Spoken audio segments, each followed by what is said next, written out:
आज की इस वीडियो में हम 12th हिस्ट्री इतिहास का जो फर्स्ट चैप्टर है ईंटें मन के हस्तियाँ अर्थात हड़प्पा सभ्यता, उसका जो क्वेश्चन आंसर करेंगे, जो कि पार्ट 1 हमने कर चुके हैं। यदि पार्ट 1 नहीं देखें तो डिस्क्रिप्शन बॉक्स में लिंक है। इसका ऑब्जेक्टिव हम करवाए थे पार्ट 1 में, इसमें भी ऑब्जेक्टिव करवाएंगे। तो इसमें कुछ ऑब्जेक्टिव और रह गया था, तो ये कुछ ऑब्जेक्टिव लाए हैं मतलब ढूंढ के, तो काफ़ी इंपॉर्टेंट है आपके एग्ज़ाम के लिए। तो ये ऑब्जेक्टिव भी देख लीजिए, उसमें भी आपको लगभग 40 ऑब्जेक्टिव बताए थे।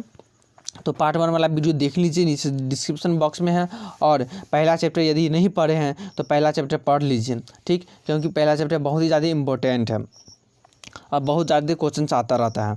तो यहाँ पे हम बात करेंगे ऑब्जेक्टिव क्वेश्चन आंसर की ही बात करेंगे, ठीक। तो ठीक, ऑब्जेक्टिव क्वेश्चन आंसर की बात करेंगे। तो यहाँ पे पहला क्वेश्चन है, यहाँ पे क्या है पहला, जो कि सिंधु घाटी सभ्यता के, जो कि सिंधु घाटी सभ्यता के शहरों की गलियाँ थी किस प्रकार, सिंधु घाटी सभ्यता के जो शहर की जो गलियाँ थी किस प्रकार थी, चौड़ी और सीधी थी, या तंग और मैली थी, या फिसलन वाली थी, या टंग और टेढ़ी थी, किस प्रकार की थी। तो यहाँ पे देख सकते हैं पहला ऑप्शन ए है क्या, तो सिंधु घाटी सभ्यता के जो वहाँ के शहर की जो गलियाँ थी जो कि चौड़ी थी और सीधा थी, जिसके कारण वहाँ के हवा भी चलता था, तो वो रोड साफ करने की ज़रूरत नहीं रहती थी, जिसके कारण हवा के कारण ही, हवा के द्वारा ही रोड साफ हो जाता था, सीधा थी और चौड़ा भी थी, ऐसा डिजाइन किया गया था। इसी तरह दूसरा नंबर क्वेश्चन है, हड़प्पा के खंडहर निम्नलिखित में से किस नदी के तट पर पाए जाते हैं। जो हड़प्पा के खंडहर थे, हड़प्पा के जो खंडहर मिलते हैं जो कि किस नदी के किनारे पाए गए हैं, तो रावी, झेलम, व्यास और सतलज। तो यहाँ पे क्या हो जाएगा, ऑप्शन ए हो जाएगा। जो हड़प्पा के खंडहर है वह किस नदी के किनारे पाए गए हैं, तो रावी नदी के किनारे पाए गए हैं। उसके बाद यहाँ पे ऑप्शन 3 देखते हैं, जो क्वेश्चन 3 देखते हैं। क्वेश्चन 3 में है, जो मोहनजोदड़ो के खंडहर किस नदी के तट पर पाए गए हैं। तो मोहनजोदड़ो के खंडहर किस नदी के, तो रावी, झेलम, व्यास, सिंधु। तो यहाँ पे क्या हो जाएगा, सिंधु नदी के किनारे मोहनजोदड़ो है ना, मोहनजोदड़ो ये कहाँ है, तो सिंधु नदी के किनारे स्थित है, तो ऑप्शन डी हो जाएगा। उसके बाद यहाँ पे 4 नंबर जानते हैं। 4 नंबर, मोहनजोदड़ो के सबसे बड़ा भवन कौन सा है। तो मोहनजोदड़ो के सबसे बड़ा भवन कौन था, विशाल स्नानागार, ध्यानागार, 2 मंजिलों का मकान, या स्तंभ हॉल। तो वहाँ का विशाल स्नानागार, ये सब सॉरी धनियागार, हाँ धनियागार। देखिए विशाल स्नानागार एक जगह 4 था, बहुत बड़ा, मतलब एक समूह में मिला था, आप पढ़े थे। लेकिन धन्यागार मोहनजोदड़ो की सबसे बड़ा भवन बोला है यहाँ पे, तो भवन में बोला जाए तो यहाँ पर धनियागार, ठीक, भवन बोला। मोहनजोदड़ो के सबसे बड़ा भवन कौन थे, तो धनियागार थे, लेकिन मोहनजोदड़ो में सबसे प्रसिद्ध और सबसे फेमस कौन थे, विशाल स्नानागार थे, ठीक। तो भवन बोल रहा है मोहनजोदड़ो के सबसे बड़ा भवन, तो धनियागार थे। उसके बाद यहाँ पे जानते हैं 5 नंबर क्या है, तो यहाँ पे 5 नंबर देख सकते हैं कि विशाल स्नानागार, जो कि मोहनजोदड़ो में थे, जो कि ग्रेट बाथ, ठीक, ग्रेट बाथ कहते हैं, ग्रेट बाथ विशाल स्नानागार को भी कहते हैं। वह कहाँ मिला है, तो मोहनजोदड़ो से मिले हैं, ठीक। उसके बाद यहाँ पे अगला नंबर, वीडियो अच्छा लग रहा है तो वीडियो को पहले लाइक कीजिए, अच्छा लग रहा है तो, ठीक, और सभी जगह शेयर कीजिए, और ये सब ऑब्जेक्टिव याद कर लीजिए। सिंधु घाटी सभ्यता की लिपि कौन सी थी, तो सिंधु घाटी की सभ्यता की लिपि कौन, तमिल, बर्मी, अरबी, या ज्ञात नहीं है। तो ये ज्ञात नहीं है, ठीक। तो यहाँ पर सिंधु घाटी की न तमिल थी, न बर्मी थी, न अरबी थी, संस्कृत थी। देखिए तमिल भी थी पर ज़्यादा यूज नहीं हुआ करता था, संस्कृत, पाली थी। उसके बाद यहाँ पे अगला नंबर क्वेश्चन, वहाँ की देवी माता की पूजा संबंधित है, तो आर्य सभ्यता के साथ, भूमध्य सागरीय सभ्यता के साथ, सिंधु घाटी सभ्यता के साथ, या उत्तर वैदिक सभ्यता के साथ। तो देवी माता की पूजा किससे संबंधित थी, तो किससे संबंधित थी, तो यहाँ पर सिंधु घाटी सभ्यता के साथ संबंधित थी देवी की पूजा, ठीक। तो वहाँ पे देवी की पूजा किससे थी संबंधित, तो देवी सिंधु घाटी सभ्यता के साथ संबंधित थी। उसके बाद यहाँ पे 8 नंबर, सिंधु सभ्यता के पतन सिंधु घाटी सभ्यता के पतन अर्थात जो बंदरगाह है उसके जो पतन है, पतन को ही बंदरगाह कहते हैं। बंदरगाह किसको कहते हैं? तो जहाँ मतलब जो जहाज आता है तो उस पर जो सामान सब आता है, जो मतलब समुद्र के किनारे जो तट है वहाँ पर जो उतरता है उसी को बंदरगाह कहते हैं। तो सिंधु घाटी सभ्यता के जो पतन हुआ का बंदरगाह कौन सा था? तो कालीबंगा, लोथर, रोपर, मोहनजोदड़ो। तो यहाँ पे ऑप्शन बी हो जाएगा क्या? लोथर, जो कि गुजरात में है। तो गुजरात है। तो सिंधु घाटी सभ्यता के जो वहाँ का बंदरगाह थे कहाँ कौन सा था? तो लोथर, जो गुजरात में है। उसका अगला नंबर 9 नंबर, सिंधु घाटी के लोगों की एक महत्वपूर्ण रचना निम्नलिखित में किसकी मूर्ति है? नटराज, नरसिम्हा, बुद्ध और नृत्य करती हुई मूर्ति। तो वहाँ पर सिंधु घाटी के जो लोग हैं उसका महत्वपूर्ण रचना कौन सी मूर्ति थी? तो नृत्य करती हुई मूर्ति, जो कि सिंधु घाटी के लोगों की मूर्ति है। ठीक, तो ऑप्शन डी हो जाएगा नृत्य करती हुई मूर्ति, जो कि नग्न अवस्था में थी। उसके बाद 10 नंबर, लोथर नामक स्थान पर निम्नोक्त सभ्यताओं में किसका जहाजी माल घाट था? तो लोथर नामक स्थान पर निम्न सभ्यताओं में किसका जहाजी माल घाट था? सिंधु घाटी, मेसोपोटामिया, मिस्र और फारसी। तो यहाँ पर ऑप्शन ए हो जाएगा सिंधु घाटी की। जो लोथर कहाँ स्थान पर किसका जहाजी माल घाट था? तो सिंधु घाटी की। ये क्वेश्चन पहले भी ऊपर आया था, तो क्वेश्चन अदल बदल कर रहेगा एग्जाम इसी तरह। 11 नंबर, मोहनजोदड़ो में सबसे बड़ी इमारत कौन सी थी? तो मोहनजोदड़ो में सबसे बड़ी इमारत कौन सी थी? तो Bill Gates, great gallery, assembly hall या आयताकार। तो मोहनजोदड़ो में सबसे बड़ी इमारत कौन थी? तो ऑप्शन बी हो जाएगा ग्रेट गैलरी। ठीक, ग्रेट गैलरी एग्जाम में एक बार पूछा गया था। तो ग्रेट गैलरी ये मोहनजोदड़ो की सबसे विशाल इमारत थी। उसका यहाँ पे आप देख सकते हैं 12 नंबर, सिंधु अर्थव्यवस्था की ताकत थी। तो सिंधु अर्थव्यवस्था की क्या ताकत थी? तो कृषि, व्यापार, मिट्टी के बर्तन या ढाईगिरी। तो वहाँ की जो थी तो वहाँ की कृषि, सिंधु सभ्यता, सिंधु अर्थव्यवस्था, उसका सिंधु की अर्थव्यवस्था किस प्रकार थी? तो कृषि पर आधारित थी। उसके बाद यहाँ पे 13 नंबर, सिंधु सभ्यता के लोग किसकी पूजा करते थे? तो सिंधु सभ्यता के लोग किसकी पूजा करते थे? तो विष्णु, वसुपति, ब्रह्मा या इंद्र की। तो वहाँ पर विष्णु की पूजा किया करते थे। पशुपति की पूजा करते थे। मतलब क्या करते हैं, जो लिंग की पूजा करते थे, मतलब शिवलिंग की। ठीक, पशुपति की पूजा करते थे। तो सिंधु घाटी के लोग लेकिन विष्णु की भी पूजा करते थे, लेकिन अधिकतर मात्रा में पशुपति ही मिले हैं। ठीक, तो यहाँ पे आपने पढ़ा विष्णु के भी कुछ प्रतिमा मिले थे, इंद्र के भी मिले थे, लेकिन यहाँ पर सबसे अधिक बोला सिंधु घाटी सभ्यता के लोग किसकी पूजा अधिकतर करते थे? तो पशुपति की। उसका 14 नंबर क्या है? सिंधु अर्थव्यवस्था की ताकत कैसी थी? मतलब ताकत थी तो कृषि थी। सिंधु अर्थव्यवस्था की ताकत कैसी थी? तो मतलब कृषि पर थी। कृषि कारण उसके सिंधु की वहाँ के अधिकतर मतलब कि वहाँ का अर्थव्यवस्था मतलब कि काफ़ी मजबूत था कृषि के कारण। हड़प्पा टीले का सर्वप्रथम उल्लेख किसके द्वारा किया गया? तो हड़प्पा का जो 1921 ईस्वी में किया गया था, बताए थे ना, दयाराम साहनी के द्वारा किया गया था। ऑप्शन डी हो जाएगा 14 का, दयाराम साहनी। हड़प्पा टीले का किसके द्वारा उल्लेख किया गया है? उल्लेख किया गया, हम बोले हड़प्पा सभ्यता का जो खोज या खनन किया गया था दयाराम साहनी के द्वारा 1921 में बोल रहा है, लेकिन उसका उल्लेख की बात करें तो यहाँ पर चार्ल्स मेल्सन के द्वारा किया गया था। ठीक, उल्लेख किसके द्वारा किया गया था हड़प्पा टीले का? तो चार्ल्स मेल्सन के द्वारा किया गया था। उसके बाद यहाँ पे आप देख सकते हैं पहली बार कपास उपार्जनों का श्रेय किस सभ्यता को जाता है? पहली बार कपास मतलब कपास जो एक तरह से ऊन जिसको कहते हैं, पहली बार कपास उपजाने का श्रेय किस सभ्यता को जाता है? सिंधु, मेसोपोटामिया, मिस्र। तो सिंधु को कपास उपजाने का श्रेय दिया जाता है। उसका यहाँ पे अगला नंबर 18 नंबर, देखिए क्वेश्चन ये हेरा फेरी रहेगा। 16 के बाद 17 मतलब क्या कहते हैं उसको, जो नंबर है संख्या का क्वेश्चन का, ये हेरा फेरी रहेगा, कोई बात नहीं। आप क्वेश्चन ये अगला नंबर क्वेश्चन क्या है? सिंधु घाटी सभ्यता में तराजू कहाँ से मिले हैं? तो सिंधु घाटी सभ्यता में तराजू कहाँ से मिले हैं? तो लोथर से, वो गुजरात से तराजू मिले हैं। ठीक, सिंधु घाटी सभ्यता में तराजू कहाँ से मिले हैं? तो लोथर से मिले हैं।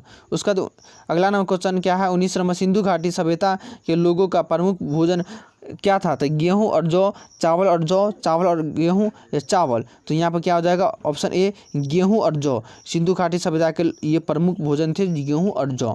उसका अगला नंबर क्वेश्चन क्या बोल रहा है? मृतकों का टीला किसे कहा जाता है? तो मोहनजोदड़ो का अर्थ क्या होता है? मृतकों का टीला। तो मोहनजोदड़ो का टीला किसे कहा जाता था? मृतकों का टीला किसे कहा जाता था? मोहनजोदड़ो को कहा जाता है। 20 नंबर।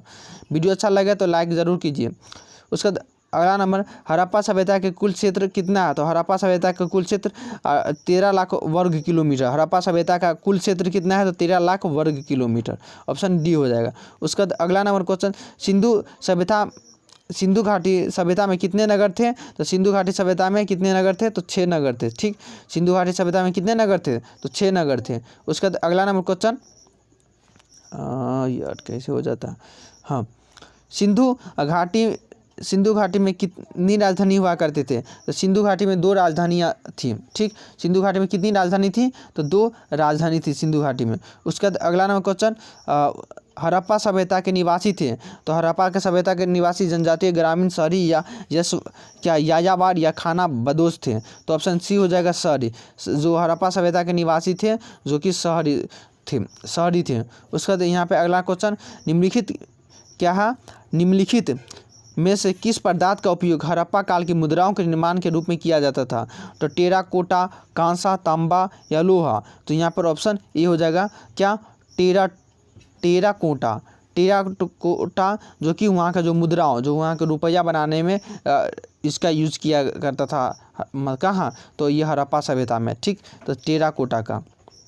उसका अगला नंबर, ये सब क्वेश्चन थोड़ा न्यू लगेगा लेकिन जानना अति आवश्यक है। कहाँ से ऑब्जेक्टिव पूछ दे क्या? सब एग्जाम में मतलब सभी बार एक तरह के क्वेश्चन ना पूछते हैं, तो उलट पलट कर दे ही देते हैं। हड़प्पाकालीन मोहरें अधिकांशतः बनी थी तो सेलखड़ी नामक पत्थर से बनी थी। तो ऑप्शन ए हो जाएगा। उसका यहाँ पे 29 नंबर, हड़प्पा के निवासी किस खेल से में रुचि रखते थे? तो हड़प्पा के कबड्डी, गुल्ली डंडा, बैलों की दौड़ या शतरंज? तो वहाँ पे ऑप्शन डी हो जाएगा। हड़प्पा के लोग अधिकतर शतरंज किया करते थे। शतरंज जो कि नहीं होता है, जिसको शतरंज नहीं जानते हैं, क्या नाम उसको कहते हैं, हमें याद नहीं आ रहा, अपने आप कमेंट बॉक्स में बता दीजिएगा। उसका 30 नंबर, और सिंधु सभ्यता के घर किस तरह बनाए गए, मतलब किससे बने थे? तो ये ईंटों से बने थे। सिंधु सभ्यता के जो घर थे सभ्यता के, तो अधिकतर घर ईंटों से बना था। उसका 31 नंबर, क्या है, पैमानों की खोज ने यह सिद्ध कर दिया गया कि सिंधु घाटी के लोग माप और तौर से परिचित थे। यहाँ यह खोज कहाँ हुई थी? तो कहाँ हुई थी? तो लोथल में हुआ था, जो कि गुजरात से। मतलब तराजू कहाँ से मिले थे? तो गुजरात से न मिला है। तो पैमान मतलब मापदंड करने वाला खोज जो हुआ था, कहाँ से मिले थे सिंधु घाटी में? तो माप तौल का, तो ये लोथल से मिले थे। देखिए एक ही प्रश्न बार बार पलट के आ रहा है, तो आपको भी इसी तरह ध्यान रखना है। अगला नंबर क्वेश्चन है, सिंधु सभ्यता की मुद्रा किस देवता के समतुल्य चित्रांकन किया करता था? शिव का। वहाँ का जो मुद्रा था, रुपया पैसा था, उसमें शिव का या उसका लिंग का, शिवलिंग का मतलब उसका सिंबल मिलता है। तो 32 का ऑप्शन सी हो जाएगा। उसके बाद यहाँ पे 33 नंबर, किस पशु के अवशेष सिंधु सभ्यता से प्राप्त नहीं हुए? किस पशु के अवशेष सिंधु घाटी सभ्यता से प्राप्त नहीं हुए? तो घोड़ा, हाथी, गाय, शेर। तो किसका? तो ऑप्शन डी, ये शेर का सिंबल अभी तक सिंधु सभ्यता से नहीं मिले, लेकिन घोड़ा, हाथी, गाय का मिले हैं सबूत। उसका यहाँ पे 34 नंबर क्या है, सिंधु घाटी के लोग विश्वास करते थे तो मातृ शक्ति में। ठीक, माता की शक्ति में, मतलब भगवान माता को मानते थे अधिकतर, तो सिंधु घाटी के लोग विश्वास करते थे। तो ऑप्शन बी, मातृशक्ति में। अगला नंबर क्वेश्चन, हड़प्पा संस्कृति इस समय किस देश पर काबिज नहीं हुआ? तो ये भारत, पाकिस्तान, अफगानिस्तान, ईरान। तो ऑप्शन डी हो जाएगा, ईरान। ये ईरान पर ये काबिज नहीं हो पाया हड़प्पा संस्कृति। ठीक, उसका अगला नंबर क्वेश्चन, मोहनजोदड़ो से मिली सड़कों की चौड़ाई क्या होती थी? तो ऑप्शन बी, 10.5 मीटर हुआ करते थे। वहाँ की जो मोहनजोदड़ो की जो सड़क मिली है, तो उसकी चौड़ाई कितना हुआ था? तो 10.5 मीटर। उसके बाद अगला नंबर क्वेश्चन, राखी गढ़ी भारत किस राज्य में है? तो हरियाणा। राखी गढ़ी कहाँ है? तो हरियाणा में। ठीक, राखी गढ़ी भारत के किस राज्य में है? तो हरियाणा में है। उसका अगला नंबर क्वेश्चन, सिंधु घाटी सभ्यता का सबसे छोटा स्तर कौन सा? तो लोथल, हड़प्पा, मोहनजोदड़ो या अल्लादीनो। तो ऑप्शन डी हो जाएगा, अल्लादीनो। ये सिंधु घाटी सभ्यता या हड़प्पा सभ्यता का सबसे छोटा वहाँ का स्तर है। ठीक, सिंधु सभ्यता का सबसे छोटा स्तर कौन है? अल्लादीनो। याद रखिएगा, ये एक्स्ट्रा में ऑब्जेक्टिव, ये सब एक्स्ट्रा ऑब्जेक्टिव है जितना, लेकिन जो पार्ट 1 दिए हैं वह पूरा मतलब उसी से पार्ट 1 है, उसी से ऑब्जेक्टिव आएगा। यदि एक्स्ट्रा पूछेगा तो इतना में से पूछेगा, ठीक। और लेकिन पहला पार्ट 1 देख लीजिए, पहला पार्ट 1 मोस्ट इंपॉर्टेंट पहला चैप्टर का है। उसके बाद अगला नंबर क्वेश्चन, हड़प्पा अर्थात सिंधु घाटी सभ्यता में पवित्र पशु कौन है? तो कुब्बर वाला बैल या श्रृंगारयुक्त पशु या गाय, हाथी, बकरी।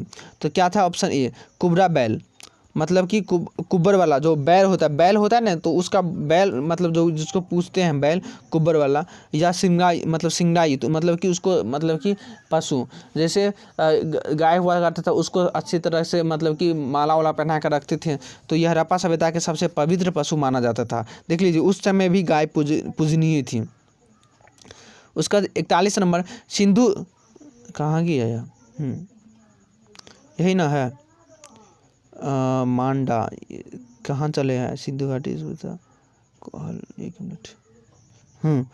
उसके बाद यहाँ पे 41 नंबर क्या है कि सिंधु घाटी सभ्यता के किस स्थान से मिले अवशेषों से यह ज्ञात होता है कि वहाँ की खेती हल जोतने की प्रारंभ हुई। तो कहाँ से? तो ये कालीबंगा से। हल की प्रमाण कहाँ से मिले? कालीबंगा अर्थात राजस्थान से मिले हैं। तो सिंधु घाटी के किस स्थान से अवशेष मिले? तो कालीबंगा से खेत को जोतने के मतलब की क्रिया प्रारंभ हुई थी, ठीक। ये सब एक्स्ट्रा वाला है, याद रखिएगा।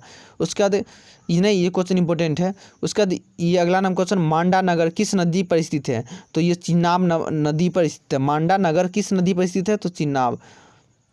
उसका अगला नंबर, सिंधु सभ्यता के लोग मिट्टी के बर्तनों किस प्रकार रंगते थे?